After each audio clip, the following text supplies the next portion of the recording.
볼거 이슈. 허경영이 등장하여 본격적으로 정치계에 발을 들이게 된 시기는 1987년부터입니다. 당시 신민당이라는 당의 후보로 대선 출마를 시도하였는데, 이 신민당은 김대중과 김영삼이 몸담았던 신한민주당의 줄임말인 신민당과는 아무 관련 없는 당으로 이름만 흉내낸 정당입니다. 하지만 13대 대선 예비후보에 등록했으나 선거 기탁금을 마련하지 못해 중도 포기하였으며 91년 지방선거에서도 낙선했고, 진리평화당을 창당하여 92년 14대 대선에 출마하려 했으나 또 기탁금을 마련하지 못해 실패했습니다. 97년 열린 15대 대선에서는 진짜로 대통령 선거에 출마하게 되었는데요.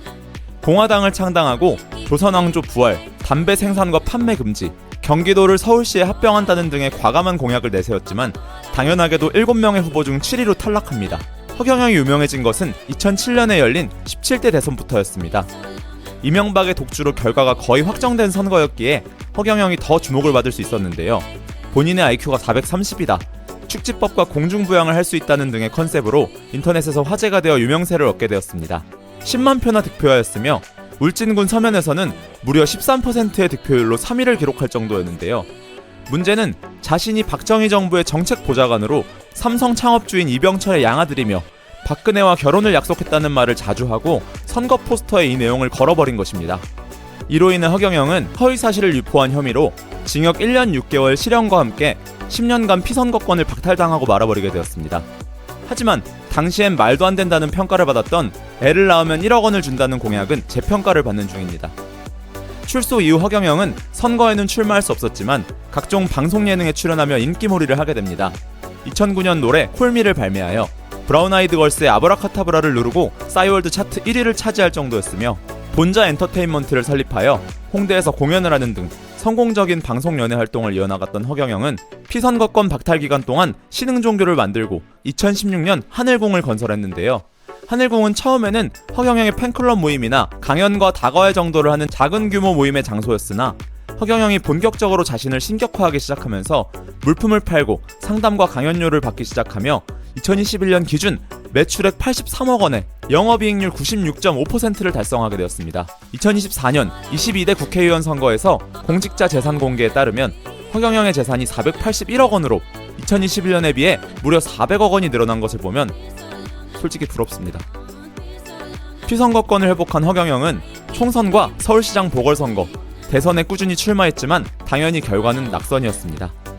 현재 허경영은 사기, 횡령, 준강제추행 등의 여러 혐의로 구속기소되어 있는 상태인데요. 법인 자금 389억 원을 사적으로 유용하였으며 신도들의 중요 부위를 만지는 등 추행을 저질렀다는 혐의를 추정받고 있습니다. 구치소 수감 중에도 하늘궁 신도들에게 옥중 공지를 전달하는 등 활발하게 활동을 하고 있는 허경영은 47년생으로 현재 만 77세입니다.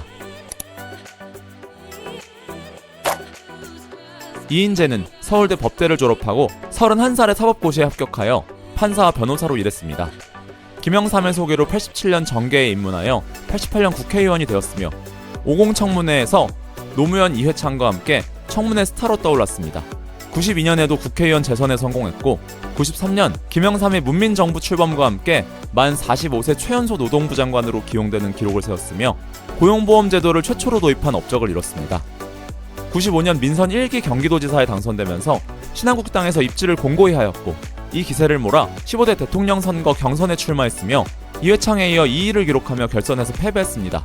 그러나 경선 패배에도 불구하고 지지 기반이 사라지지 않았으며 이회창이 아들 병역비리 문제로 지지율이 이인재보다 낮은 상태가 유지되자 돌연 경선 불복을 선언하였고, 탈당한 뒤 국민신당을 창당하여 대선에 출마했습니다. 3위로 낙선하긴 했지만 정당의 지역 기반 없이 개인 경쟁력만으로 19.2%라는 높은 득표율을 기록하였으며, 만약 이인재가 출마하지 않았더라면 김대중이 아니라 이회창이 대통령이 되어 2000년대 이후 정치 판도는 완전히 달라졌을 것이라는 시각도 있습니다. 이후 98년 이인재의 국민신당은 민주당의 전신인 새정치국민회의와 합당하였으며, 이인재가 민주당계의 유력한 대선주자로 떠오르게 되면서 차기 선거인 16대 대선에서는 이회창 대 이인재의 구도가 거의 확실시되는 분위기였습니다.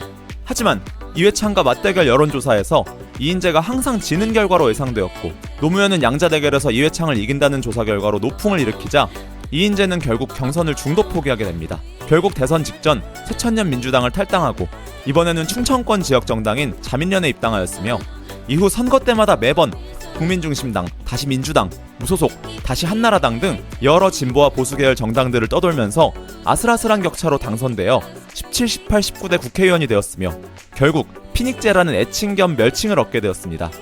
하지만 20대 총선, 19대 자유한국당 대선 경선, 충청도지사 선거 등 이어진 선거에서 줄줄이 낙마하여 더 이상은 유력 정치인으로서 생명력은 다한 것으로 보이며 정계 은퇴를 선언했다가 번복하는 등 한 발 물러나 영향력을 발휘할 것으로 보입니다. 2024년에는 SNL에 출연해 본업이었던 변호사 일을 하고 있다는 근황을 알렸습니다. 48년생으로 현재 만 76세입니다. 이회창은 검사 아버지 밑에서 태어났으며 서울대 법대를 졸업하여 고등고시 사법과에 합격한 후 공군 군법무관 대위로 전역하고 판사로 임용되었습니다. 군 정권 시절임에도 불구하고 중립적이고 청렴한 자세로 판결에 임해 정부에서 깊이 인물로 찍혔으나 딱히 저지른 비리가 없어 아무 일도 당하지 않았다는 후문이 전해졌으며 만 45세의 어린 나이에 대법관이 되어서도 사회적 약자의 편에 서서 소신 있는 판결을 내려 대쪽이라는 별명을 얻기도 했습니다. 이외에도 선관위원장, 감사원장, 국무총리, 국회의원 등 대통령 빼고 모든 주요 관직을 다 역임하며 청렴하고 강직한 모습을 보여주어 국민들에게 강렬한 인상을 남기며 강력한 대권주자로 떠올랐습니다.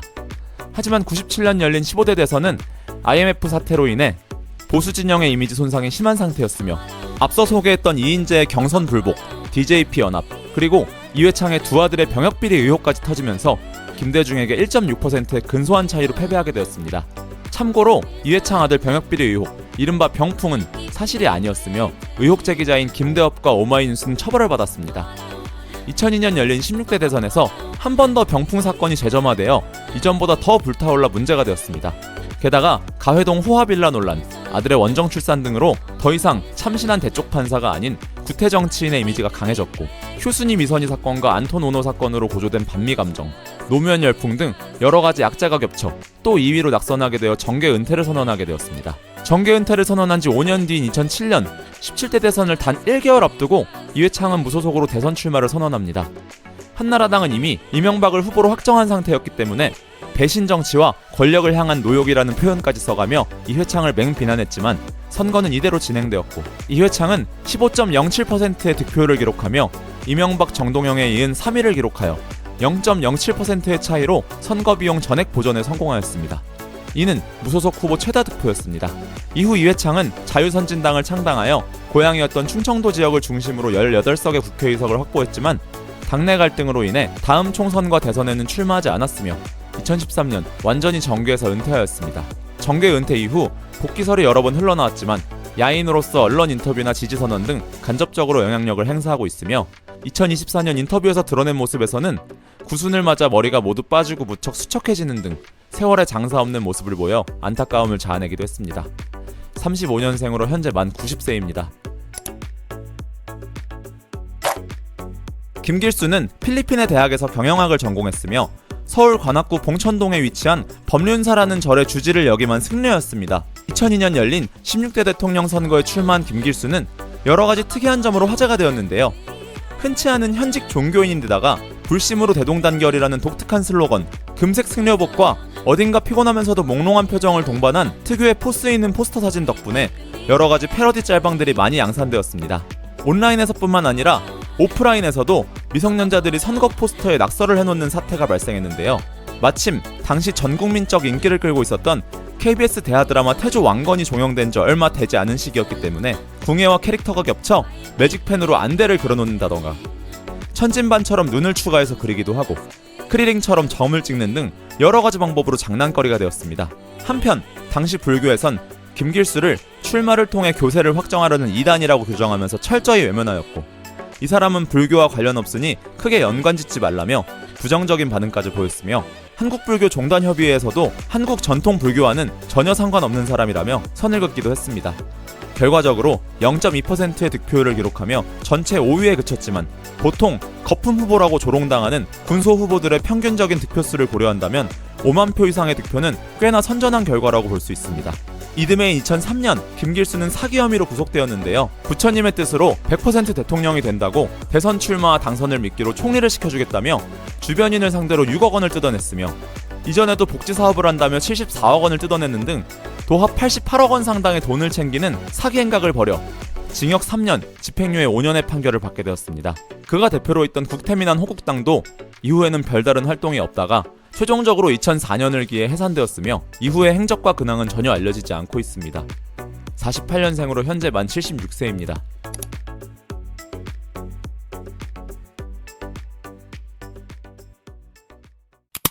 볼거 이슈